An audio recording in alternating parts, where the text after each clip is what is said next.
माँ की बाधा साधना की। चुन्नी पिता धन्य धान्य से समृद्ध और विद्या ज्ञान के केंद्र वाराणसी नगरी पुण्योतया सदा नीरा गंगा के तट पर बसी है। इसी महिमामयी नगरी में चुन्नी पिता नामक एक धनी श्रेष्ठी रहता था। इस नगरी में तब जीतशत्रु राजा का शासन था। चुन्नी पिता कोटीश्वर व्यापारी था। उसके पास 24 कोटि हिरण्य सुवर्ण मुद्राएं थी।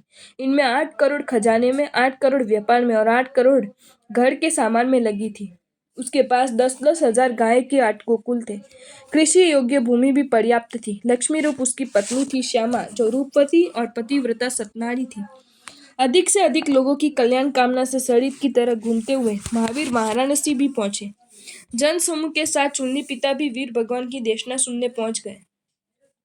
धर्म में उसकी रुचि बढ़ी। मन हुआ कि श्रमण बन जाऊं, पर मन को बुद्धि में तोला तो चुन्नी पिता ने निर्णय किया कि अणगार धर्म की जगह मैं आगार धर्म, श्रावक धर्म का ही पालन करूंगा। ये निश्चय कर चुन्नी पिता ने श्रावक के 12 व्रत अंगीकार कर लिए। पति से प्रेरणा पाकर उसकी पत्नी श्यामा ने भी श्रावक व्रत धारण किए और माता भद्रा भी धर्म तत्पर हो गई। यूं तो चुन्नी पिता का पूरा परिवार ही श्रमणोपासक था।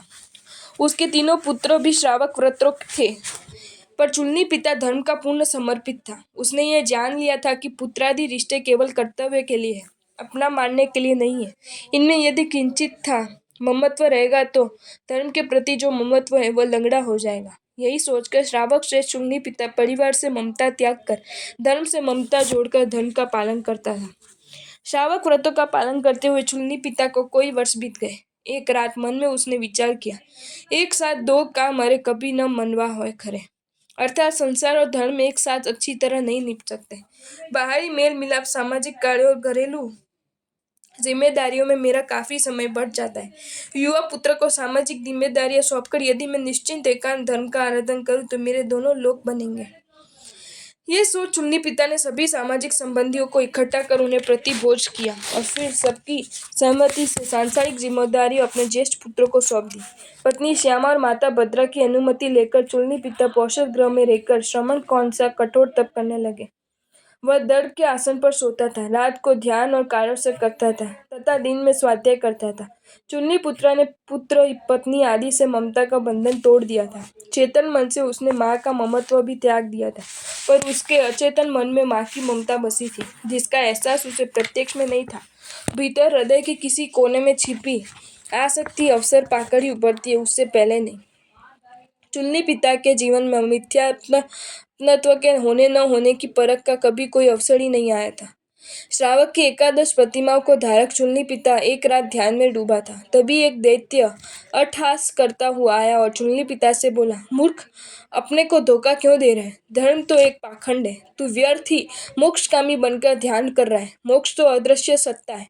अरे पागल, तू दृश्य जगत के सुखों को छोड़कर कल्पित मुक्ति से पीछे क्यों पड़ा है?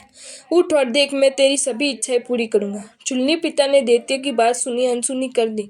इससे दैत्य चिढ़ गया। चिढ़कर उसने चेतावनी दी, यदि तू बलमंद सहायत से मेरी बात नहीं मानता नराधम, मैं तेरे तीनों पुत्रों को तेरे सामने ही टुकड़े टुकड़े करके उन्हें खौलते तेल में भून डालूंगा और रक्त मिश्रित खौलते तेल को तेरे ऊपर छिड़कूंगा। चुन्नी पिता अविचल ही बैठा रहा। दैत्य सचमुच ही उसके ज्येष्ठ पुत्र का शयन गृह में से पकड़ लाया। अपनी माया से उसने एक भट्टी बना डाली, उस पर तेल से भरा कढ़ा रखकर तेल फौलाया। फिर चुन्नी पिता के ज्येष्ठ पुत्र के टुकड़े किए और खोलते तेल में डाल दिए। चुन्नी पिता अविचल रहा। उसने सोचा, कोई किसी का पुत्र नहीं है, सब नाते झूठे हैं। पुत्र अपने कृतकर्मों के कारण मरेंगे, मैं उन्हें बचा भी नहीं सकता। मुझे तो अपना धर्म और संयुक्त ही बचाना है। दैत्य ने खोलते रक्त के छींटे खुद चुन्नी पिता पर डाले तो उसे बहुत पीड़ा, पर उसने यही सोचा, देह नश्वर है, धर्म और आत्मा ही अविनाशी है। दैत्य मुझे कितनों ही पीड़ा पहुंचाए, मैं अपने पद से नहीं हटूंगा। अब दैत्य ने चुन्नी पिता के दूसरे तीसरे पुत्र का भी वही हाल किया जो पहले का किया था। तीनों पुत्रों के मर जाने का चुन्नी पिता का किंचित भी शोक नहीं हुआ। अपनी देह के प्रति भी उसकी आसक्ति नहीं थी। दैत्य असफल तो हो गया, पर उसने हार नहीं मानी। अब उसने चुन्नी पिता को पुनः चुनौती दी, कैसा धर्म है तेरा जो तूने अपने पुत्र मरवा दिए? देख, अब मैं तेरी आंखों के सामने तेरी माता के भी टुकड़े करूंगा। ये कह देती जो ही शयन कक्ष की ओर बढ़ा कि चुन्नी पिता की माँ के प्रति छिपी आसक्ति जाग उठी। उसने सोचा, हाय, ये दुष्ट मेरी ममतामयी माँ की हत्या करेगा। मैं ऐसा नहीं होने दूंगा। माँ के बिना मेरा कौन है? ये सोच चुन्नी पिता आसन से उठा और चिल्लाता हुआ दैत्य के पीछे दौड़ा। रे दुष्ट, ठहर जा, मैं अभी तेरी खबर लेता हूँ। मेरे रहते तो मेरी माता का बाल भी बांका नहीं कर सकता।